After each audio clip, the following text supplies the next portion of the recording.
सादा प्रणाम। मैं हूं हिमांशु द्विवेदी और स्वागत है आपका हमारी खास पेशकश चर्चा में। चर्चा के तहत आज का हमारा विषय महाराष्ट्र की सत्ता चला फडणवीस का पत्ता। आखिरकार 11 दिन बाद सही महायुति गठबंधन को नेतृत्व के लिए चेहरा मिल ही गया। भारतीय जनता पार्टी के नेतृत्व में महायुति गठबंधन ने विधानसभा चुनाव में चमत्कारिक जनादेश हासिल किया।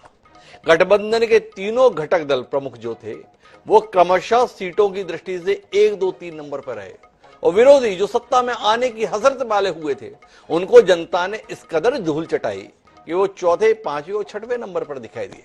पर ऐसा प्रचंड जनादेश पाने के बावजूद भी 11 दिन लग गए भारतीय जनता पार्टी और महायुति गठबंधन को अपना चेहरा जनता के बीच लाने में कि आखिर इस जनादेश को जो हमने हासिल किया है इसका नेतृत्व कौन करेगा। एकनाथ शिंदे जो अभी तक कार्यवाहक मुख्यमंत्री की भूमिका में है, उनके जाने का अंदाजा तो चुनाव के दौरान ही हो गया था, जब भारतीय जनता पार्टी ने एक तरफा सीटें चुनाव में लड़ने के लिए अपने पास रख ली थी। पर चुनाव में सभी दलों ने इतना बेहतर प्रदर्शन किया महायुति गठबंधन में कि एकनाथ शिंदे के चाहने वालों को लगा कि शायद इस सफलता के बाद भाजपा बड़ा दिल दिखा दे और बड़ा दिल दिखाकर एकनाथ शिंदे को ही बनाए रखे। वहीं भारतीय जनता पार्टी में देवेंद्र फडणवीस का नाम आज चौंका नहीं रहा है, पर अतीत में भाजपा अभी जिस प्रकार के प्रयोग कर रही है उसमें देवेंद्र फडणवीस को लेकर भी असमंजस तो था ही।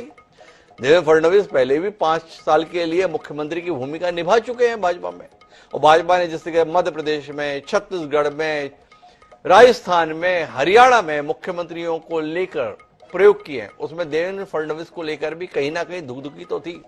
पर लंबे पशुपेश के बाद आज विजय रूपाणी और निर्मला सीतारमण की मौजूदगी में भारतीय जनता पार्टी के विधायकों की बैठक हुई और उसमें देवेंद्र फडणवीस के प्रति भरोसा जताया गया।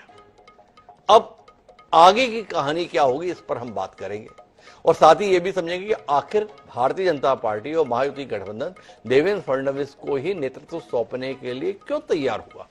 सवाल महत्वपूर्ण है और हमारे इस सवाल को साझा करने के लिए और इससे उपजे प्रश्नों पर बातचीत करने के लिए 4 खास मेहमान मौजूद हैं। उनसे आपका परिचय कराएं उससे पहले लेकिन सब हैं आज के विचार सूत्र का। हमारा आज का विचार सूत्र देवेंद्र फडणवीस को समर्पित है। देवेंद्र फडणवीस 5 साल मुख्यमंत्री रहे थे। 5 साल के बाद में भी वह चुनाव जीते थे गठबंधन में, पर गठबंधन के घटक दल शिवसेना ने बगावत कर दी उद्धव ठाकरे के नेतृत्व में। तब भी देवेंद्र फडणवीस की शपथ हुई थी। 80 घंटे के लिए वो मुख्यमंत्री रहे थे, पर उन्हें जनादेश साबित न कर पाने के चलते इस्तीफा देना पड़ा था।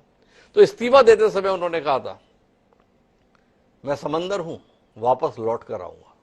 भले ही वापस आने में 5 साल का समय लग गया, लेकिन फडणवीस वापस आ रहे हैं। तो हमारा आज का विचार सूत्र यह कहता है कि सफल होने के लिए सफलता की इच्छा असफलता के भय से अधिक होनी चाहिए। बिल कॉस्बी अमेरिकन कलाकार ने यह कमाल की बात कही थी, उन्होंने कही थी, फडणवीस ने साबित कर दी। तो फडणवीस का अभिनंदन और अपनी चर्चा को आगे बढ़ाते हैं, जिसका हिस्सा बनने के लिए 4 खास मेहमान हैं। हमारे साथ में संजय ठाकुर जी हैं, प्रवक्ता हैं भारतीय जनता पार्टी के। हमारे साथ संजीव भोर पाटिल जी हैं, प्रवक्ता हैं शिवसेना शिंदे गुट के। विक्रम सिंह यादव जी हैं, प्रवक्ता हैं उस शिवसेना के जिसका नेतृत्व उद्धव ठाकरे जी कर रहे हैं। और सरफराज आरजू जी हैं, वरिष्ठ पत्रकार, वह भी हमारे साथ बन गए। आप सभी का स्वागत है। चर्चा की शुरुआत संजय ठाकुर जी से करते हैं।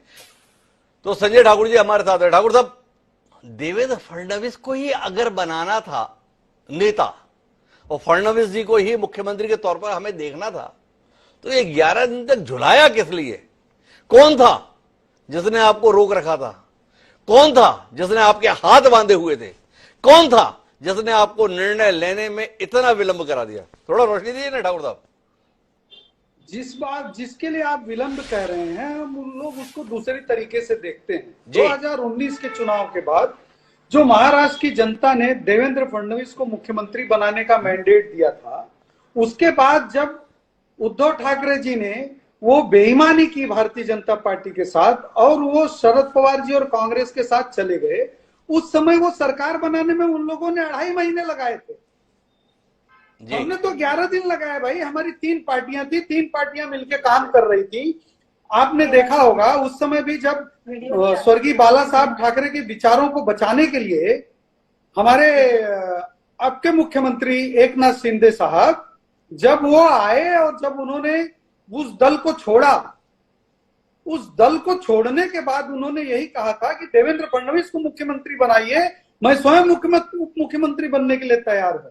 लेकिन भारतीय जनता पार्टी सत्ता के और की लोलुपता में थी ही नहीं। भारतीय जनता पार्टी का एक वैचारिक मतभेद हुआ, जिसमें भारतीय जनता पार्टी को यह बताना था कि हमारे साथ अगर कोई खिलवाड़ करेगा तो हम उसको मूक दर्शक बन के नहीं देखेंगे। और ये तो नेचुरल प्रोसीजर में हुआ है। 10-11 दिन लगना सरकार बनाने के लिए ये कोई बहुत बड़ी बात नहीं है, मैं समझता हूं। ठाकुर साहब, क्या हम भाजपा को नहीं जानते, भाजपा के नेतृत्व को नहीं जानते और भाजपा की सियासत को नहीं जानते? थोड़ा पत्ते खोलिए। जब फडणवीस जी का नाम आ ही गया है तो उस उलझन पर थोड़ी तो रोशनी डालिए कि वो कौन से कारण थे जिसके चलते देवेंद्र फडणवीस जैसा सर्व स्वीकार्य नाम का ऐलान 11 दिन बाद हो पाया। ये एकनाथ शिंदे को मनाने में या धमकाने में बहुत मेहनत लगी, हुआ क्या? क्यों इतना समय? देखिए, मैं ये कहना चाहूंगा जी कि एकनाथ शिंदे साहब ने जिस अच्छी तरीके से सरकार चलाया था और जो उन्होंने हिम्मत दिखाई थी एक विचार को, हिंदुत्व के बाला साहब के विचार को प्रोटेक्ट करने के लिए, आज जब हम लोग इस तरह की बात करते हैं तो उनके उस त्याग को हम लोग गाली देते हैं, ऐसा लगता है। वो बिल्कुल नाराज नहीं थे। उन्होंने अपने पत्र स्वयं खोल दिए थे। उन्होंने कहा था कि भारतीय जनता पार्टी का राष्ट्रीय नेतृत्व जो तय करेगा हम उसको मानेंगे, हम कहीं से उसके रास्ते में नहीं है। तो इतना तो अब उनको सम्मान देना पड़ेगा। उनकी कही गई बातों पे भी अगर हम अगर मगर ढूंढेंगे तो हिमांशु भाई ये ठीक नहीं है। उनको इतना सम्मान दिया जाना चाहिए। अच्छा, ये कौन सा सम्मान हुआ कि जो कल तक मुख्यमंत्री था, जिसके नेतृत्व में चुनाव हुआ, चुनाव में इतना जबरदस्त जनादेश हुआ, वो महाराष्ट्र में लाडला भाई के रूप में ख्यात हो गया, वो एकनाथ शिंदे कल से पूर्व मुख्यमंत्री हो जाने वाले हैं। भाई, ये कैसा सम्मान करते हैं आप? ऐसा है कि जो लाडला भाई, लाडला बहन, आप लोग समझिए इस बात को, लाडली बहना ये प्रोजेक्ट भारतीय जनता पार्टी का था और दूसरे राज्यों में चल रहा था। मुख्यमंत्री जी ने मुख्यमंत्री रहते हुए एक अच्छा कदम उठाया और उन्होंने उसको महाराष्ट्र में भी इंप्लीमेंट किया, जिसका भारतीय जनता पार्टी और गठबंधन का समर्थन मिला उनको। इसके अच्छे परिणाम आए। हमारे पास 100 के ऊपर सीटें थी, तब हमने जिस तरह से अपना बड़ा दिल दिखाया था और माननीय मुख्यमंत्री जी को उपमुख्यमंत्री हैं, वो जानते हैं कि ये जो मैंडेट है ये देवेंद्र फडणवीस के लिए, जो 19 में गुस्सा था लोगों को, वो महाराष्ट्र की जनता ने अपना गुस्सा दिखाया और इतना बड़ा मैंडेट दिया है, तो उन्होंने अपना बड़ा दिल दिखाया। अच्छा, ये बताओ ठाकुर साहब, आप लोग अपना बड़ा दिल कर पाए कि नहीं कर पाए? एक हफ्ते से बड़ा चर्चाओं में है कि वो गृह मंत्री का पद देने के लिए आप अपना दिल बड़ा छोटा किए हुए हैं, इसलिए रायता फैला हुआ था। उसमें बड़ा दिल हो गया आपका कि नहीं हो गया? ये शिंदे जी की पार्टी को गृह विभाग मिल रहा है कि नहीं मिल रहा है? ठाकुर साहब, जब दिल बड़ा करने पर आए हैं तो थोड़ा इसमें भी रोशनी हो जाए। हिमांशु भाई, आप सीनियर जर्नलिस्ट हैं और आप ये जानते हैं कि ये चीजें किसको क्या मिलना है, ये न तो किसी न्यूज रूम के स्टूडियो में तय होता है, न किसी प्रवक्ता को ज्ञात होता है।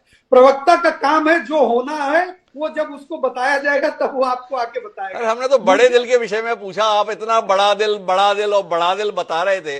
देखो आपका बड़ा दिल कैसा है। जब शिंदे जी के पास 38 विधायक थे तो आपने बड़ा दिल दिखा के उन्हें मुख्यमंत्री बना दिया, और जब उनके पास में 57 विधायक हो गए तो आपने इसी दिल के चलते उनको जो है पूर्व मुख्यमंत्री बना दे रहे हो। ये बड़े दिल का खेल आपका बड़ा जबरदस्त है। भाई, आप समझिए इस बात को। महाराष्ट्र की जनता स्टेट, उसका सम्मान करना है कि नहीं?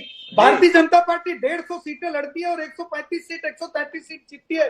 सीधे सीधे इस महाराष्ट्र की जनता कह रही है कि देवेंद्र फडणवीस जी को मुख्यमंत्री बनाइए। और ये बात जितना हम समझते हैं उतना ही आदरणीय शिंदे साहब भी समझते हैं।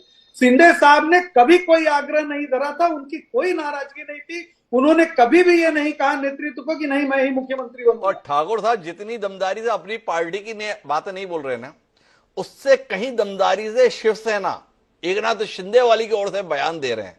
पर मेरे पास संजीव भोर पाटिल जी हैं जो बताएंगे कि इस समय शिवसेना के सैनिकों के दिल में क्या चल रहा है। तो थोड़ा बताइए संजीव भोर पाटिल जी। फैसला आज भाजपा की बैठक में हुआ और नतीजा शिवसेना एकनाथ शिंदे वाली के संदर्भ में आ गया। उनके नेता सम्माननीय एकनाथ शिंदे, जो चुनाव तक मुख्यमंत्री महाराष्ट्र थे, चुनाव परिणाम के बाद कार्यवाहक मुख्यमंत्री महाराष्ट्र थे, वो कल शाम 5 बजे पूर्व मुख्यमंत्री महाराष्ट्र हो जाएंगे। कितने उत्साहित और उल्लासित हैं संजीव बोर पाटिल जी इस जनादेश के परिणाम को लेकर? देखिए, हर एक पार्टी का कार्यकर्ता अपना नेता ही कैसा सबसे बड़े पद पर आएगा यही चाह रखता है, इसमें कोई दो राय नहीं है। हम लोग भी शिवसेना के जो कार्यकर्ता है, हम लोग भी चाहते थे कि हमारे एकनाथ जी शिंदे साहब फिर से मुख्यमंत्री बने, क्योंकि उनके कार्यकाल में तो बहुत बढ़िया काम महाराष्ट्र में हुआ है, अच्छा काम हुआ है। और उनको जो सपोर्ट देवेंद्र जी और अजित पवार जी का मिला है, तो ये तीनों ने बहुत अच्छा काम महाराष्ट्र में किया। लाडली बहन जैसी योजनाएं और बहुत सारी योजनाएं लाई है। लड़कियों को मुफ्त शिक्षा दिलाने का जो डिसीजन महाराष्ट्र गवर्नमेंट का था, एकनाथ जी शिंदे जी का, जो ये बहुत बड़ा डिसीजन है। ऐसे बहुत सारे निर्णय अच्छे हुए हैं, लेकिन फिर भी हमारा महायुति का जो अलायंस है, इसमें एक दूसरे के ऊपर कोई नाराजी नहीं है। आम राय बना के एक दूसरे की अपेक्षाएं जानकर जो भी अच्छा नतीजा निकल सकता है वो निकालने की कोशिश, और पब्लिक की डिमांड रहती है, हर एक पार्टी के कार्यकर्ताओं की डिमांड रहती है। जैसा ठाकुर जी ने बोला कि 135 सीटें अगर आती है तो बीजेपी के कार्यकर्ताओं की, उनके सपोर्टर्स की भी ये चाह गलत नहीं है कि उनका नेता सीएम बने। उसी तरह से हम भी चाह रखते थे कि एकनाथ शिंदे साहब आज महाराष्ट्र के सबसे लोकप्रिय नेता है, और उन्होंने जो काम किया है, उन्होंने हिस्ट्री बनाई है महाराष्ट्र के पॉलिटिक्स में। तो फिर भी एकनाथ शिंदे जी ने ही बताया है कि हम नाराज नहीं है, जितने अच्छे खाता हमें मिले उतना अच्छा काम हम कर सकते हैं। इसमें हम तीनों में कुछ भी मतभेद नहीं है। अरे पाटिल जी, थोड़ा स्पष्ट करो ना, कितने उत्साहित हो अपने हाथ से महाराष्ट्र की कमान छिन जाने से? कितने उत्साहित हो एकनाथ शिंदे के मुख्यमंत्री न रह जाने से? थोड़ा इसमें रोशनी तो दीजिए ना। हमारे बीच में कोई टकराव नहीं है, हमारे बीच में कुछ नहीं है, तो 11 दिन क्यों लगा दिए? क्यों पूरे देश में तमाशा बनवाया आप सब लोगों ने महाराष्ट्र की सियासत का? बिल्कुल तमाशा नहीं है। हर एक पार्टी की अपनी कुछ मांगे रहती है, और इसमें राय बनाने के लिए कुछ टाइम लगता है, और टाइम हम लोगों ने दिया। एक इतना बड़ा टाइम नहीं है 11 दिन की जो बात कर रहे हैं आप, तो इतना बता नहीं। इससे पहले अभी भी बोला ठाकुर जी ने कि इसके पहले तो 2-2, 3-3 महीना गया गवर्नमेंट बनाने को। तो नाराजी, हम लोग अनुसाहित तो रहेंगे। हमारे नेता सीएम बन सकते थे, उन्होंने अच्छा काम किया है। अगर वो फिर से सीएम बनते थे तो हम तो और उत्साहित होते थे, इसमें कोई दो राय नहीं है। लेकिन हम तीनों पार्टियों को एक साथ समझ बूझ से जो डिसीजन होगा, निर्णय होगा, उस हिसाब से अभी। पाटिल साहब, एक बात बताओ, आपने बड़ी काम की बात कही कि बड़ी मांगे वांगे रहती हैं। वो कौन कौन सी मांगे हैं मुख्यमंत्री पद छोड़ने के एवज में? क्या सौदा तय हुआ आपका? क्या मिलेगा ये मुख्यमंत्री पद छोड़ने के एवज में? आपको क्या क्या तय हो गया? बिल्कुल सौदा नहीं है ये समझदारी, एक दूसरे को समझने की बात है। अच्छा काम करने के लिए जितना अच्छा काम कर सके महाराष्ट्र की जनता के लिए, इसलिए हर एक पार्टी को लगता है कि हम इस सेक्टर में अच्छा काम कर सकते हैं, उस सेक्टर में अच्छा काम कर सकते हैं, तो उस हिसाब से खाता मांगते, एक दूसरे से बातें करते हैं उसके बारे में। तो इसमें कोई सौदेबाजी नहीं है। अच्छा, एक बात बताओ पाटिल साहब, आखिरी बात। देखो, तीसरा घटक दल है राष्ट्रवादी कांग्रेस पार्टी, अजीत पवार वाली। अजीत पवार जी ने कह दिया मैं तो कल उप मुख्यमंत्री पद की शपथ ले रहा हूं, और भारतीय जनता पार्टी ने बता दिया कि देवेंद्र फडणवीस कल मुख्यमंत्री पद की शपथ ले रहे हैं। और संजीव भोर पाटिल जी केवल इतना बताएं कि सम्माननीय एकनाथ शिंदे जी, कार्यवाहक मुख्यमंत्री महाराष्ट्र, कल उप मुख्यमंत्री महाराष्ट्र की शपथ ले रहे हैं या नहीं ले रहे हैं? सब कुछ बहुत बढ़िया चल रहा है ना? थोड़ा सा इतना और बता दो तो बहुत बढ़िया बढ़िया हो जाएगा।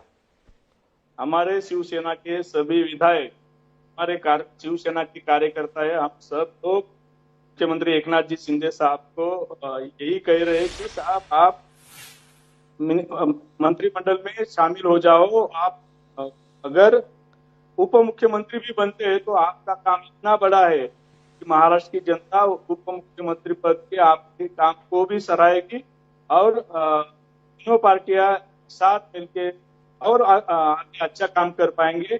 इसमें मुख्यमंत्री बनते थे तो अच्छा ही था, लेकिन अभी नहीं बन रहे, वो उनके उप मुख्यमंत्री पद के कार्यकाल में भी महाराष्ट्र में वो अच्छा काम करेगी, हमारी शिवसेना अच्छा काम करेगी। और शिवसेना का जो बालासाहेब ठाकरे जी का जो विचार है, इसको हम और अच्छे से आगे ले जाएंगे। पाटिल साहब, आपने उलझन में डाल दिया। आप बोल रहे हैं कि हम सब कार्यकर्ता बोल रहे हैं, विधायक बोल रहे हैं एकनाथ शिंदे जी से, अरे मुख्यमंत्री नहीं बना रहे, कोई बात नहीं, आप मुख्यमंत्री बन जाओ। ये एकनाथ शिंदे उप मुख्यमंत्री बनने के लिए तैयार क्यों नहीं है जब सब कुछ बढ़िया बढ़िया है? तो मैं अभी तो उन्होंने दोपहर को ही प्रेस कॉन्फ्रेंस में बताया कि हमारे कार्यकर्ताओं की जो मांग है, हमारे विधायकों की जो मांग है, इसके ऊपर हम सोच रहे हैं। हम आज रात तक हमारा डिसीजन देंगे, ऐसा उन्होंने दोपहर को मीडिया के सामने बताया।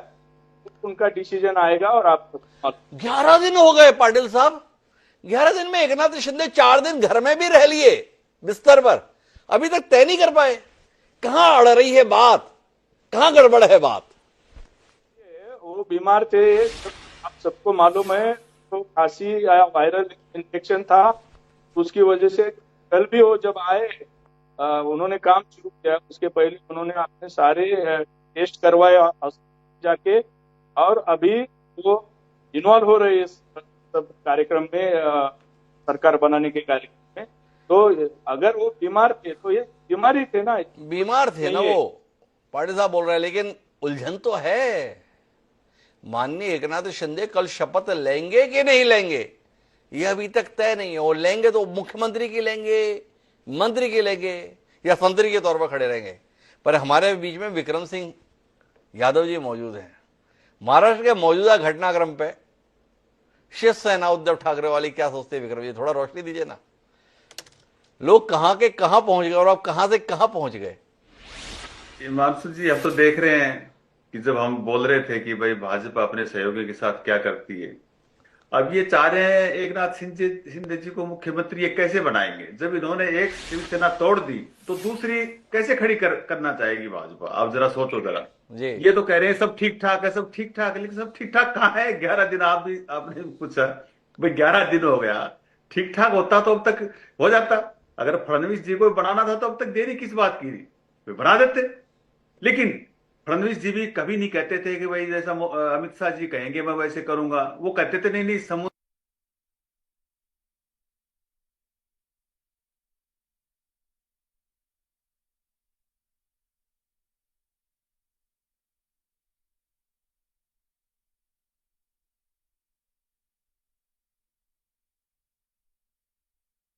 लग रहा था कि भाई ये तो अपने मन मर्जी, अगर जब इनको बनना है तो देख लेंगे जरा कैसे बनेंगे। तो कुछ तो कलेश था ही कहीं न कहीं, जो इनकी बयानबाजी आ रही थी उससे कुछ तो सबको लग ही रहा था। लेकिन आप मुझे बताइए कि शिवसेना जब अगर शिवसेना को मुख्यमंत्री बनाना था, जैसे शिंदे जी को बनाया पिछली उसमें, तो ये उसी टाइम उद्धव ठाकरे जी को बना देते। अगर बीजेपी इतना ख्याल रखती, 31 साल का साथ था, ये तो कहते हैं भाई सबका साथ सबका विकास, जब इनको ऐसे बनाना था तो उद्धव ठाकरे जी में क्या बुराई थी? बुराई थी ना, नेतृत्व क्षमता नहीं थी। देखो जनादेश में दिख गया ना, उद्धव ठाकरे वाली पार्टी सिरे से खारिज हो गई। और जिसको भाजपा को लगा कि इसमें नेता होने का दम है, दमखम है, उसे एकनाथ शिंदे को बनाया। देखो एकनाथ शिंदे 57 सीटें जीत गए। तो सामने अंतर है ना विक्रम जी की, भाजपा को समझ है कौन व्यक्ति किस लायक है, कौन पार्टी किस लायक है। आप मानते हो कि नहीं मानते हो? सराहना करोगे कि नहीं करोगे आप अमित शाह और नरेंद्र मोदी जी की, कि उन्होंने पहचाना उद्धव ठाकरे लायक नहीं है, एकनाथ शिंदे लायक है? नहीं, मैं तो चाह रहा हूं, मैं तो कह रहा हूं कि शिंदे जी को बनाना चाहिए। भाई शिंदे जी की वजह से सरकार है भाजपा की। अगर ये उस टाइम सरकार नहीं तोड़ते तो आप मुझे बताइए आज ये हालात ऐसे होते क्या? आप बताइए मुझे। अरे मैं क्या बताऊं, आप बताओ। जब एकनाथ शिंदे को आप गद्दार गद्दार कह के चिल्ला रहे थे, वो एकनाथ शिंदे की 57 सीटें हो गई। भाई हमारा इन्होंने निशान भी ले लिया, पार्टी का नाम भी ले लिया, तो कहीं ना कहीं कुछ तो इनको फायदा होगा ना उस चीज का जी। भाई ये सारी चीजें आप देखिए ना कि भाई लोग जो है, लोग कितने भ्रमित थे। और देखिए मैंने तो ये भी सुना है कि भाई राज ठाकरे की पार्टी का एक कैंडिडेट था, उसके 4 वोट अपने घर के थे, लेकिन उसके बूथ पे उसको सिर्फ 2 वोट मिले। और वो कह रहा है कि मेरे 2 वोट कहां गए? तो ये जो सवाल अरे उठते तो घर वालों ने नहीं दिए, इसमें सवाल की क्या बात है? ये तो घर वाले की मर्जी है, जिसको चाहे उसको दे। आप इसमें भी सवाल कर रहे हो, कोई तमंचा लगा हुआ है घर वालों पे? अभी अपन मुद्दे पर रहते हैं। अपना आपसे जानना यह है कि एकनाथ शिंदे को अब भाजपा मुख्यमंत्री नहीं बनने दे रही है। आपकी कुछ उम्मीद जाग रही है? लौटाएंगे लोग वापस आपके पास में? आता हूं मैं एक बार संजय जी, थोड़ी बातचीत हो जाए यादव जी से, आऊंगा आप ही के पास आऊंगा। ये सारे सवाल आपसे ही जुड़े हुए हैं। जी विक्रम जी। ठीक।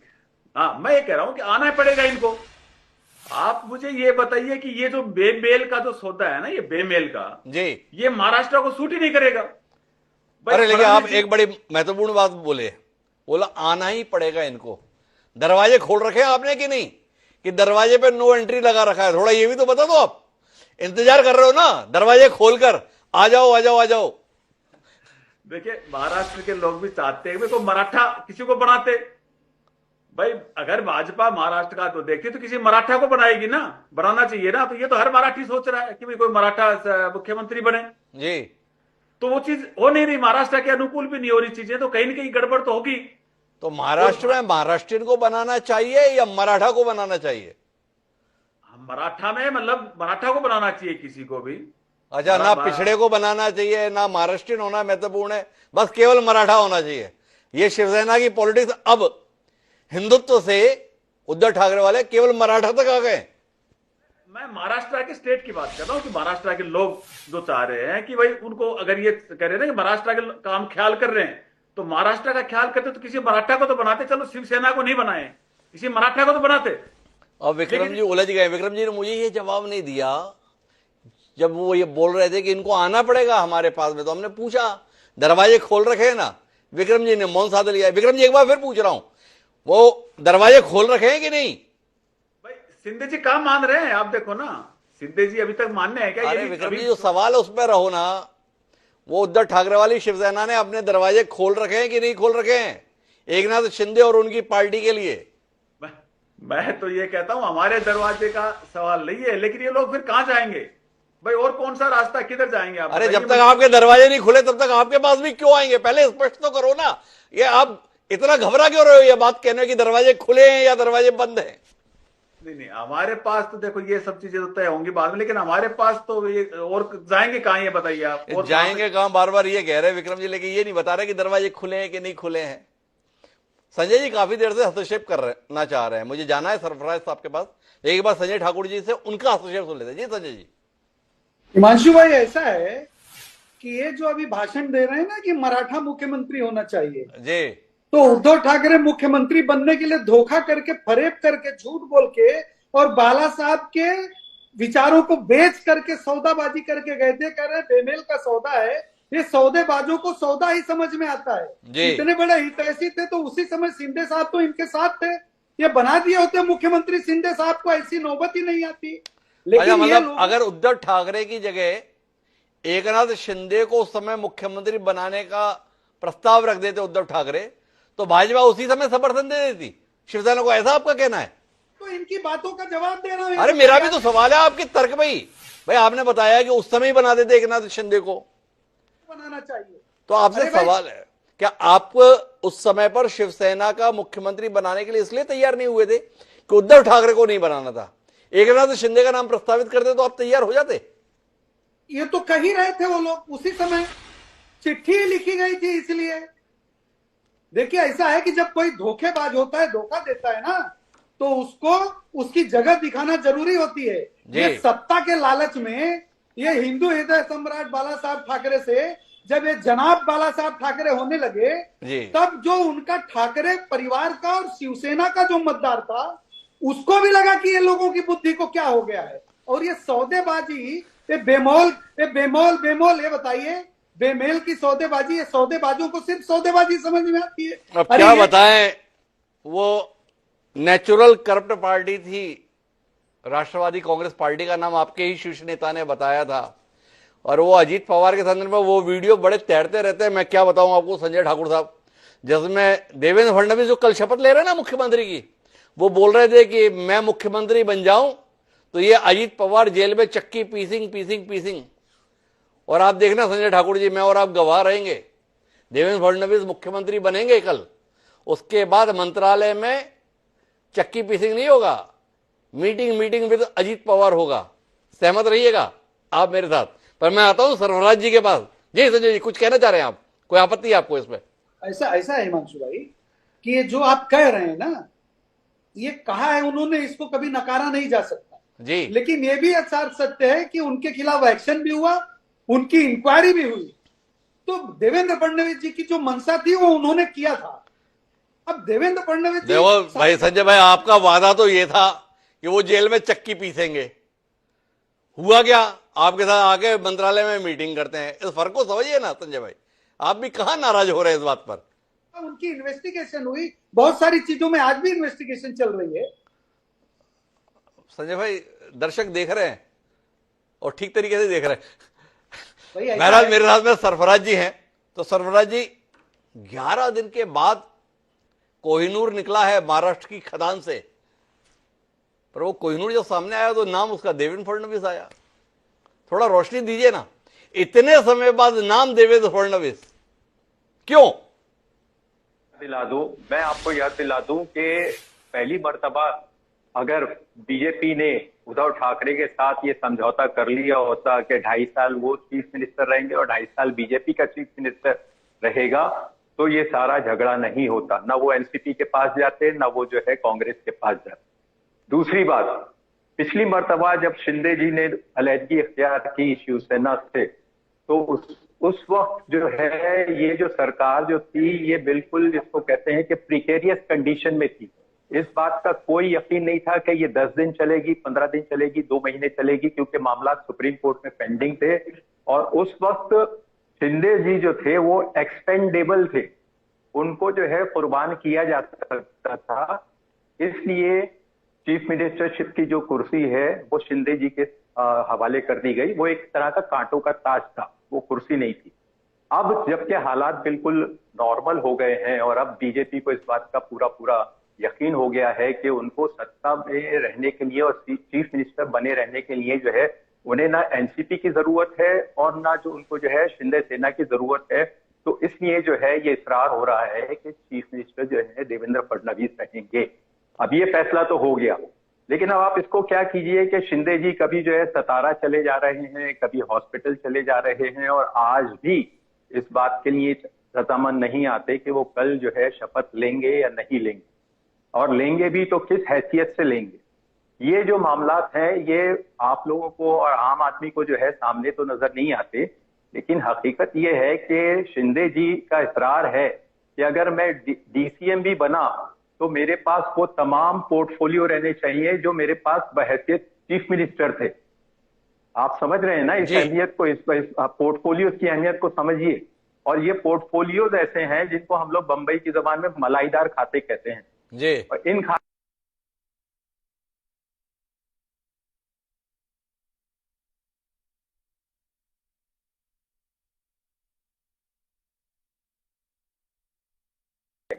ये जो आज रात की जो इसको कहते हैं ना असल की रात है जी। और आज रात को अगर ये फैसले नहीं हुए कि किसके पास कौन से खाते जाएंगे, तो कल आप देखना कि बहुत बड़े धमाके होंगे और आजाद मैदान में जो शपथ विधि का जो समारोह मुकर्रर किया जा रहा है वो उस तरह होता भी है या नहीं, इस पर भी सवालिया निशान लगा हुआ है। मतलब आपको महायुति में बिखराव की कोई संभावना दिखाई दे रही है सरफराज जी? आशंका है, अंदेशा है? जी, बिखराव ये तो नहीं होगा कि सरकार बैठ जाएगी, बिखराव ये नहीं होगा कि देवेंद्र फडणवीस सीएम नहीं बनेंगे, लेकिन बिखराव ये जरूर होगा कि शिंदे शिवसेना जो है वो उस बात के लिए तैयार नहीं होगी जिन चीजों के लिए फडणवीस उनको मजबूर कर रहे हैं। क्योंकि फडणवीस साहब जो है एक हद तक तो मजबूर कर सकते हैं, लेकिन उसके आगे जो है वो नहीं जा सकते। अच्छा, एक बात बताइए सरफराज जी, जैसे उद्धव ठाकरे की शिवसेना में भाजपा ने मेहनत करके एकनाथ शिंदे को खोज निकाला, जब उद्धव ठाकरे ने भाजपा के अनुसार करना स्वीकार नहीं किया, तो क्या सरफराज जी को लगता है महाराष्ट्र की सियासत में कि एकनाथ शिंदे ने अगर ज्यादा तेवर दिखाए, कमोबेश वैसे जैसे उद्धव ठाकरे दिखा रहे थे, तो एकनाथ शिंदे की शिवसेना में भी एक और एकनाथ निकाल लिया जाएगा भाजपा के द्वारा? उसकी जरूरत नहीं पड़ेगी ना जी उसकी जरूरत इसलिए नहीं पड़ेगी कि नंबर आज बीजेपी के साथ है ना जी। उन्होंने इंडिपेंडेंट कैंडिडेट से भी हिमायत हासिल कर ली है। उन्होंने जो है वो 3 छोटी छोटी पार्टियों के 5 एमएलए को भी जो है अपने साथ ले लिया है और आज इस पोजीशन में है कि वो अगर चाहे तो किसी भी पार्टी में एक दरार और डाल सकते हैं। तो उनको जो है शिंदे जी के साथ और एनसीपी के साथ भी अगर ये अपोजिशन में भी जाके बैठ जाएं तो सरकार बीजेपी की रहेगी, सीएम फडणवीस साहब का ही रहेगा। तो बहुत बेहतर स्थितियों में इस समय भारतीय जनता पार्टी संख्या के गणित से, इसलिए एकनाथ शिंदे की हसरत तो है, पर उस हसरत के पूरे होने को लेकर सरफराज जी को अंदेशा है। संजय ठाकुर जी, जनादेश क्या मिला? आप तो कीमत पहले ही चरण में वसूलने लगे। कल तक लाड़ले रहे एकनाथ शिंदे, भले ही जनता के लाड़ले बने रहे, पर भाजपा के संदर्भ में तो कुछ और दिखाई दे रहा है। क्या कहते हैं आप? मंशू भाई देखिए, जैसे सरफराज भाई कह रहे हैं ना जी, वैसे अगर ये कह रहे हैं कि महाराष्ट्र में हमारी मजबूरी थी, तो हमारे सामने उदाहरण है बिहार में नीतीश कुमार जी को मुख्यमंत्री बना देने का। इतना बड़ा संख्या बल होने के बाद हमारी कौन सी मजबूरी थी? मजबूरी थी ना आपकी। वो नीतीश कुमार तेजस्वी यादव के साथ सरकार बना लिए थे, परेशान हो रहे थे आप। आपने नीतीश कुमार को पटा लिया, मना लिया, भले ही सीटें आपकी कम हैं, आप मुख्यमंत्री बन जाओ, पर इस तेजस्वी से पिंड छुड़वाओ। तो आपने करा लिया। एकनाथ शिंदे को भी आपने इसी प्रकार से कराया। ना ना ना, जब नीतीश जी हमारे साथ आए उसके बाद चुनाव हुआ, चुनाव में हमारा संख्या बल बहुत है, उनका संख्या बल कम था, फिर भी हमने उनको ही मुख्यमंत्री चुना। हम ये कहना चाहते हैं कि अगर आपको याद ना हो तो मैं याद कराऊं कि इस देश में गठबंधन की राजनीति को शुरुआत करने वाले भारतीय जनता पार्टी के लोग हैं और हम गठबंधन के साथियों को बिल्कुल सम्मान के साथ लेकर चलना जानते हैं। लेकिन जब हमारे गठबंधन में कोई उद्धव ठाकरे जैसा बेईमान हो जाता है तो हम उसको उसकी जगह भी दिखाते हैं, ये निश्चित है, इसमें कोई दो राय नहीं है। लेकिन शिंदे साहब ने जितने अच्छी तरीके से काम किया है, शिंदे साहब के सम्मान में कोई कमी नहीं। और भारतीय जनता पार्टी का एक ठाकुर साहब थोड़ा रुकिए, एक बार एकनाथ शिंदे क्या बोल रहा है उसे सुनते हैं, सुनिए जरा। अभी शाम तक रुको, अभी कल शपथ ली शाम है ना। तक उनका समझ में आएगा। नहीं, मैं तो लेने वाला हूँ। मैं रुकने वाला हूँ। दादा को नहीं, अरे भाई दादा को अनुभव है, दोपहर शाम को भी लेने का और सुबह भी लेने का। तो ठाकुर साहब समझ रहे हैं ना, एकनाथ शिंदे कह रहे हैं रुको जरा, ठहरो जरा, हम कह रहे हैं समझो जरा। आप समझ पा रहे हैं? हाँ, हम बता रहे हैं आपको क्या है जी, कि ऐसा है कि एक पार्टी के प्रमुख हैं, वो है ना जी, पूरी पार्टी की जिम्मेदारी उनके ऊपर है, तो उनको भी अपना किरदार जितना स्वच्छ और सुंदर है वैसे ही बना के रखना पड़ेगा ना। अपने लोगों से, अभी तबीयत ठीक नहीं थी, अभी अभी आए हैं, अपने लोगों से मिल रहे हैं, बातचीत कर रहे हैं, उनको क्या करना है, क्या करना चाहिए। अगर वो अपने कार्यकर्ताओं को, अपनी पार्टी के नेताओं को सम्मान देना चाहते हैं तो इसमें क्या दिक्कत है किसी को? नहीं, दिक्कत इस बात की संजय ठाकुर जी, कहीं ऐसा तो नहीं हो जाए कल एकनाथ शिंदे शपथ लेने से इनकार कर देंगे। ये मैं आपको डरा नहीं रहा हूं, ये मैं आपसे पूछ रहा हूं। आप भूल रहे हैं हिमांशु भाई कि एकनाथ शिंदे जी वो नेता हैं जिन्होंने उद्धव ठाकरे को पटकनी देके आके महाराष्ट्र के मुख्यमंत्री बने हैं। आप क्या इतने कम समझदार समझते हैं आप शिंदे साहब को? नहीं, हम तो ये देख रहे हैं कि उन एकनाथ शिंदे को आपने इस बार पटकनी दे दी। हम तो आपकी समझदारी में रिझे हुए हैं। एकनाथ शिंदे साहब एक मजे हुए नेता हैं, दमदार नेता हैं, और जो भी काम करेंगे दमदारी से करेंगे, और आप कोई चिंता मत करिए। तो ठाकुर साहब एक मिनट, ठाकुर साहब मेरे सवाल को सुनिए।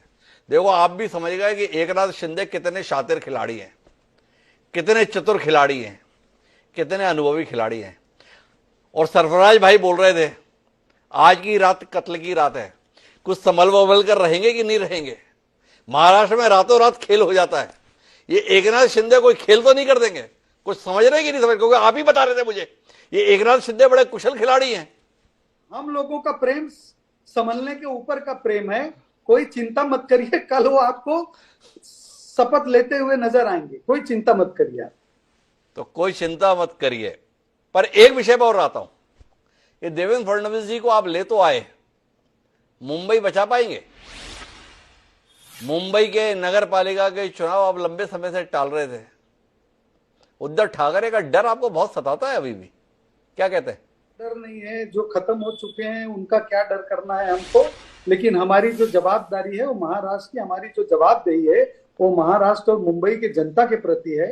और उस जवाबदारी को निभाने के लिए आने समय में जितने भी कॉर्पोरेशन और लोकल बॉडीज के चुनाव होंगे, जो मैंडेट है पिछले चुनाव का, वो देखते हुए, जनता का रुझान देखते हुए, मैं दावे के साथ कह सकता हूं कि सारे चुनाव में भारतीय जनता पार्टी गठबंधन एक तरफा जीत हासिल करेगी। और ये गद्दार बोलने वाले लोग, स्वयं गद्दारी करके बैठे हुए लोग, ईमानदार लोगों को, नैतिक लोगों को गद्दार बोलने वाले लोग कहां चले जाएंगे इनको पता नहीं चलेगा। वो टीवी पे आजकल रील में बढ़ाता है, अरे रुको जरा, ठहरो जरा, देखो जरा। तो ठाकुर साहब, वो जो आप विधानसभा को लेकर इतना मुग्ध हो रहे हो, ये हमारे साथ में जो विक्रम यादव जी है ना, ये लोकसभा के बाद ऐसे ही मुग्ध थे। ये लोकसभा का आपने परिणाम देखा है ना, अभी देखो विधानसभा में, पर विधानसभा में उल्टा हो गया। ये मुंबई नगर निगम के चुनाव में भी ऐसा कुछ हो तो नहीं जाएगा? विक्रम यादव जी भूल गए 5 साल पहले कही गई बात को जी, कि मेरा पानी उतरता देख, मेरे किनारे पे घर मत बना लेना। जी, मैं समंदर हूं, समंदर लौट के आया है जी। और समंदर हरियाली देगी महाराष्ट्र की जनता को और मुंबई की जनता को। और ये जो गद्दार किस्म के लोग हैं, जो विचारों से समझौता कर लेते हैं सत्ता की लालच के लिए। अच्छा ये बताओ ठाकुर साहब, मैं वापस जाऊं पाटिल साहब के पास, इससे पहले ये बताओ, ये समंदर जो आता है ना वो वापस भी जाता है, तो फिर आ गया है, वापस कब तक जाएगा? भाई, इस संसार में शाश्वत क्या है? मैं भी आया हूं, कल नहीं रहूंगा। आप भी एंकर की तरह बैठे, आज बैठे, कल नहीं रहेंगे। ये चीजें तो संसार की नियम है, परिवर्तन संसार का नियम है। अपने समय समय पे परिवर्तन होता है। न मैं परमानेंट हूं, न आप परमानेंट हैं। अरे भाई, महीने, साल या पूरे 5 साल, इतना तो बता दो। अरे पूरे 5 साल। देखिए, ऐसा है कि भारतीय जनता पार्टी जो है ना, वो इस देश की राजनीति की गंगा है जी। और भारतीय जनता पार्टी इस देश की राजनीति की गंगा, उसको जब स्वच्छता, सफाई और हर जगह करना होता है ना, तो समय समय पे अपने चरणबद्ध आपके इस बात को तो मैं पूरी ईमानदारी के साथ स्वीकार करता हूं। अजीत पवार के संदर्भ में मैंने इसे शाश्वत होते हुए देखा भी है, तो इसमें कोई शक की बात नहीं। जो आपने कही राजनीति की गंगा की बात, इसमें कौन इंकार कर सकता है? भारतीय जनता पार्टी गठबंधन में अजीत पवार जी आए हैं जी, आप बताइए। और कोई भी आदमी जो भारतीय जनता पार्टी के साथ काम कर रहा है वो करके दिखा दे एक काम जी। तो कुल मिलाकर संजीव भोर पाटिल जी, आपका नेता बहुत डरा रहा है भाई, महाराष्ट्र की सियासत को भी और देश की सियासत को भी। बोले रुको जरा, शाम होने दो, रात होने दो। क्या करने के चक्कर में हो पाटिल साहब आप लोग? बिल्कुल, हम महायुति में है, महायुति में रहेंगे। हम हिंदुत्व के विचार के लिए एक साथ आए हैं और हिंदुत्व के विचार छोड़ के हम कहाँ नहीं जाएंगे। हम उद्धव ठाकरे जैसा बेईमानी नहीं करेंगे हिंदुत्व के साथ। लेकिन हमारे जो नेता है एकनाथ जी शिंदे साहब, इन्होंने जो अच्छा काम किया है महाराष्ट्र की जनता के, हर आम आदमी के दिल में अभी आज उनका नाम है। तो उनका सम्मान और हमारे पार्टी का सम्मान, ये अपेक्षा तो हम लोग रख रहे हैं। और हमें पूरा विश्वास है कि इस आलय महायुति में हमारे पार्टी का, हमारे नेता का सम्मान होगा। और कल जो शपथ विधि की बात आप कर रहे हैं, तो शपथ विधि भी अपने टाइम पे अच्छी तरह से होगा। कल पीएम मोदी साहब, अरे बड़े साहब, वो तो सब हो गया। ये मैंने आपको बयान सुनवाया ना आपके नेता का, एकनाथ शिंदे ने बोला कि अभी रुको जरा। किस लिए रोक रहे हैं? आपको मैं कि हम लोग आज रात को हमारे नेता जो भी है वो डिसीजन आपके माध्यमों के सामने, मीडिया के सामने रखेंगे। उन्होंने दोपहर को भी बोला है कि हम डिसीजन लेंगे। बातें चल रही है। अभी आपको बता दूं, 2 बार देवेंद्र जी दोपहर के बाद 2 बार आके शिंदे जी से बात करके गए हैं और सूझबूझ के साथ सभी बात एक दूसरे की बातें समझ कर अच्छे नतीजे आएंगे और एक अच्छा सा सरकार महाराष्ट्र में बनेगा। अच्छा एक बात बताओ आप, कि जितना भी आप बढ़ चढ़ कर बोलो, लेकिन अभी भी मुंबई ने उद्धव ठाकरे का ही साथ दिया एकनाथ शिंदे के मुकाबले विधानसभा चुनाव में। मुंबई नगर निगम चुनाव है, एकनाथ शिंदे तो आज मुख्यमंत्री से पूर्व मुख्यमंत्री या उप मुख्यमंत्री हो रहे हैं। मुंबई गई आपके हाथ से? बिल्कुल नहीं, आप गलत बोल रहे हैं, आप बिल्कुल सहमत नहीं है। उद्धव जी का कल का बयान आप देखेंगे तो उन्होंने कल फिर से हिंदुत्व के विचार को, बाला साहब ठाकरे जी के विचार को ठुकरा कर बहुत बड़ी गलती की है। और महाराष्ट्र की जनता ने इनको अच्छी तरह से इस चुनाव में सबक सिखाया है और आने वाले मुंबई कारपोरेशन के चुनाव में भी उद्धव जी को बिल्कुल उनका नामो निशान खत्म हो जाएगा। तो फिर आपकी हिम्मत क्यों नहीं पड़ी थी अपने मुख्यमंत्री रहते हुए मुंबई नगर निगम का चुनाव कराने की? थोड़ा इसमें भी रोशनी दो ना पाटिल साहब।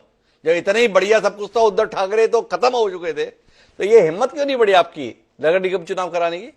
ये हिम्मत की बात नहीं, ये राजनीति की बात है। हम लोग विधानसभा के बाद ये चुनाव चाहते हैं, तो ये हमारा राजनीतिक स्ट्रेटेजी है। अरे तो वही तो समझना चाहते ना, ये राजनीतिक रणनीति क्यों थी? क्या डर था, क्या भय था, क्या घबराहट थी? चुनाव लड़े और बड़ा सक्सेस उसमें लिया है। अभी कारपोरेशन का चुनाव भी होगा, उसमें भी सक्सेस पाए। पर इसमें तो आप निपट गए भाई। पहले आप मुख्यमंत्री थे, अब जो कुछ भी रहो आपका नेता मुख्यमंत्री तो नहीं रहेगा महाराष्ट्र का, पाटिल साहब, इतना तो आप भी मानते हो ना। तो मुंबई की जनता इससे उत्साहित होगी, शिवसेना का कार्यकर्ता उत्साहित होगा कि अपना नेता जो है पहले के मुकाबले थोड़ा छोटा हो गया, ऊपर से नहीं नीचे से सही। बिल्कुल नहीं, हमारे नेता के काम पर हमें पूरा भरोसा है। मुख्यमंत्री उप मुख्यमंत्री जो भी रहेंगे, लेकिन उनके ऊपर महाराष्ट्र की जनता का, मुंबई की जनता का भरोसा है, विश्वास है। और उनको जो सपोर्ट मिला है, आगे भी सपोर्ट मिलेगा। और आपको नहीं लगता है कि अब भाजपा मुंबई भी हासिल कर लेगी? महाराष्ट्र तो पूरा भाजपा के हवाले हो ही गया। सरफराज जी हमें समझा रहे थे, आपको रहना है रहो, नहीं रहना है तो अभी भाजपा की सरकार रहने वाली है। ये मुंबई का नगर निगम भी अब भाजपा के कब्जे में जाने वाला है। विधानसभा में सबसे ज्यादा सीटें भाजपा ने जीती हैं। सीटें भाजपा ने जीती है तो सीटें भाजपा ने ज्यादा लड़ी थी। ये जो मैंडेट आया है हमारे महायुति का आया है, तीनों पार्टियों को एक साथ जो हमने चुनाव लड़ा है, इसके लिए आया है। हम हिंदुत्व के विचार के साथ जो काम कर रहे हैं, हिंदुत्व के विचार के साथ काम कर रहे हैं। एक बार विक्रम सिंह यादव जी से भी इसके विषय में पूछ लेते हैं। आखिरी जमीन है मुंबई नगर निगम, उसके छिनने का कितना डर सता रहा है विक्रम जी? कुछ बचेगा भी कि नहीं बचेगा आपके पास, या केवल मातोश्री रह जाएगा उद्धव ठाकरे जी के पास? हिमांशु जी, डर तो इनको है। अगर ये बीएमसी के चुनाव नहीं होते ना, तो शिंदे जी की ये अभी भी जरूरत नहीं समझते। ये तो बीएमसी के चुनाव के कारण ये जो है शिंदे जी को अभी पूछ रहे हैं। देखो अब ये लोग क्या बोले, इनके पास कोई जवाब है नहीं। ये हमें गद्दार कहते हैं, वो कहते हैं। इन्होंने खुद आरोप लगाए भाई करप्शन के, नेशनल करप्ट पार्टी 75,000 करोड़, और ये उन्हीं के साथ सरकार बना रहे। तो आप मुझे बताइए किस मुंह से दूसरों को वो गद्दार कह रहे हैं भाई? किस मुंह से दूसरों को ये गलत ठहरा? अरे ऐसे तो छोड़िए विक्रम जी, चुनाव हो लिया, चुनाव का नतीजा आ लिया, वो गद्दार की भी बात खत्म हो गई और भ्रष्टाचार की भी बात खत्म हो गई। जनता ने बता दिया उसे कौन पसंद है। अब आप मुद्दे पर आओ। उद्धव ठाकरे जी राजनीति से संन्यास विधानसभा चुनाव के परिणामों के आधार पर लेंगे या मुंबई नगर निगम चुनाव के परिणाम की प्रतीक्षा करेंगे? सीधा सवाल आपसे यह है। थोड़ा रुको, आपने जैसे बोला ना थोड़ा रुको। ये लोग जैसे हिंदुत्व की बात करते हैं, लोग देख रहे हैं अभी बांग्लादेश में किस प्रकार से हिंदुओं को मारा जा रहा है। तो इन्होंने क्या कर लिया, इन्होंने कोर्ट से तीर मारा। ये कह रहे कि हम बाला साहब के विचारों को आगे बढ़ाएंगे। शिंदे जी वाले जो ये बैठे हैं, सवाल तो अच्छा उठाया विक्रम जी ने। संजय ठाकुर जी से इसका उत्तर लेने का बड़ा मन है। सरफराज जी की अनुमति हो तो एक बार संजय जी से इसका जवाब ले ही लेता हूं। सरफराज जी, जी संजय जी, वो बाला साहब के विचारों को लेकर विक्रम जी ने कहा क्या तीर मार लिया बांग्लादेश में, तो रोशनी आप दे ही दो। वाह हिमांशु भाई, वाह वाह वाह वाह। ऐसा तो लग रहा है यादव जी से बहुत प्रभावित हो गए आप, उनके लिए डिबेट कर रहे हैं। बताइए। अरे इतना बढ़िया सवाल आया, आपको बताने के लिए मौका मिला। मैं तो आपके संदर्भ में मौका दे रहा हूं, लगा दीजिए चौका। क्या कर दिखाया? यही कह तो रहा हूं कि जो मूर्ख लोग इस तरह का सवाल कर रहे हैं उनको ये पता ही नहीं है कि बांग्लादेश हिंदुस्तान की सीमाओं के अंदर नहीं है, बांग्लादेश हिंदुस्तान के बाहर है। देखो भाई, ऐसा है संजय ठाकुर साहब, भले ही आप विक्रम जी के लिए मूर्ख शब्द का इस्तेमाल कर दिया, हालांकि मेरी इसमें स्पष्ट आपत्ति है, पर इस भारत का पुरुषार्थ रहा है और भारत ने 1971 में देश की सीमा को पार करके तत्कालीन पूर्वी पाकिस्तान को सबक सिखाया था। वो बांग्लादेश नाम का जो अस्तित्व दिखाई देता है ना, देश के रूप में, राष्ट्र के रूप में, वो भारतीय सैनिकों के पराक्रम का और उस समय के राजनीतिक नेतृत्व की निर्णय क्षमता का ही उदाहरण है।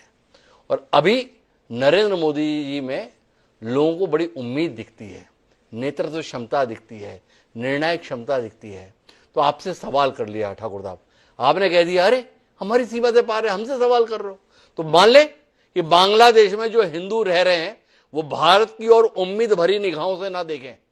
भारत सरकार उनके लिए कुछ नहीं कर सकती, क्योंकि भाजपा के सम्मानित प्रवक्ता ये कह रहे हैं कि वो हमारी सीमा से पार का प्रश्न है। तरीके से मुझे पेश कर रहे हैं हिमांशु जी, मेरी बात को गौर से सुनिए आप। जी, आप मुझे गलत तरीके से कोट मत करिए, जो मैंने नहीं कहा वो कोट मत करिए। अरे आप कहिए ना, आपको जो कहना है। आप बांग्लादेश के लिए कह रहे हैं, वही बात हम गिलगिस्तान और बाल्टिस्तान के लिए कहते हैं। ये एक संघर्ष है जो सदियों से चला आ रहा है और इस संघर्ष का नतीजा निकलना है।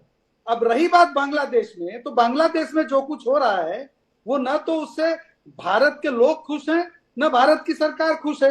राजनयिक स्तर पे हम लगातार अपनी संभावनाओं का अपना दबाव बनाए हुए हैं, लेकिन कोई ये कह दे कि अभी जब हमने किया था तब बांग्लादेश को एक राष्ट्र का दर्जा प्राप्त नहीं था, उस समय हमने वो किया। हम इनकी तरह बेतुकी बातें नहीं करते ना कि हम ये कह दें कि उस समय उन्होंने इसलिए बनवाया था। क्या हमने इसलिए बांग्लादेश बनवाया था क्या कि कल को वहां के बांग्लादेश के लोग हमारे हिंदू भाइयों का कत्लेआम करें? ये एक अंतरराष्ट्रीय साजिश है। एक अंतरराष्ट्रीय साजिश के तहत हम लोगों को घेरने की जब बात होती है तो अपेक्षा ये की जाती है कि इस राष्ट्र के अंदर जो शक्तियां हैं, जब अंतरराष्ट्रीय तकलीफें आए तो कम से कम उस वक्त एक मंच पे होके हम वो एक भाषा बोलें। लेकिन ऐसा होता नहीं है, दुर्भाग्य से। मैं इस बात को कह रहा हूं, भाजपा के राष्ट्रीय सम्मानित प्रवक्ता बिल्कुल नहीं कह रहे हैं। सम्मानित एंकर साहब, आप मुझे मिसकोट मत करिए। अरे मैंने क्या मिसकोट किया? आपने बोला कि ये सीमा से पार का विषय है, मैंने आपसे सवाल कर लिया। मैंने आपको कोट ही कहां किया संजय ठाकुर साहब? आपसे जो सवाल था उस सवाल का आपने अपने अनुसार उत्तर दिया है, उत्तर स्वीकार है, दर्शक फैसला करेगा आपने जो भी उत्तर दिया। पर सरफराज जी, मैं वापस आपके पास आता हूं निर्णायक बातचीत के लिए और आपसे जानना चाहता हूं, क्या एकनाथ शिंदे का मुख्यमंत्री पद से जाना भारतीय जनता पार्टी को अब मुंबई नगर निगम में भी कब्जा दिला देगा? ये सवाल है मेरा। क्या फडणवीस के खाते में पहली उपलब्धि मुंबई नगर निगम के रूप में आने वाली है, जो भाजपा को अरसे से सपना तो रही है पर साकार नहीं होती? सबसे पहले तो मैं ये बात क्लियर कर दूं कि इन दोनों पार्टियों के जो प्रवक्ता हैं, जिनका ये एनालिसिस है कि हिंदुत्व की वजह से जो है महाराष्ट्र की सत्ता उनके हाथ में आई है, ये एनालिसिस ही गलत है जी। अगर हिंदुत्व की वजह से इनको सत्ता मिलनी होती तो पार्लियामेंट का इलेक्शन भी नहीं हारते। हिंदुत्व की वजह से ही मिलनी होती तो ये झारखंड का इलेक्शन भी नहीं हारते। इनको सत्ता मिली है लाड़की बहना जैसी स्कीमों की वजह से, और औरतों के जो वोट हैं उनके पार्टी के खाते में जाने की वजह से उनको ये सत्ता मिली है। रही बात अगले इलेक्शन की, तो मैं समझता हूं कि ये मार्च फरवरी या मार्च तक जो है इसके इलेक्शन करवाने का जो है शायद मामला फिट हो जाए। लेकिन ये बात तो तय है कि अगर आज बीजेपी ने शिंदे को किसी ना किसी शक्ल में तकलीफ पहुंचाई या किसी ना किसी शक्ल में उनको जो है लोगों की नजरों में उतारा, तो ये शिवसेना के उद्धव ठाकरे साहब की पार्टी के लिए जो है एक उनका एक जिसको कहते हैं ना थाली में सजा के एक आपने जो है उनको एक तोहफा पेश किया है, क्योंकि वो लोग इस अपॉर्चुनिटी को पूरी तरह कैश करेंगे और यही साबित करेंगे कि बीजेपी जो है वो शिवसेना के लीडरान के साथ जो है यूज एंड थ्रो का जो है रवैया रखती है।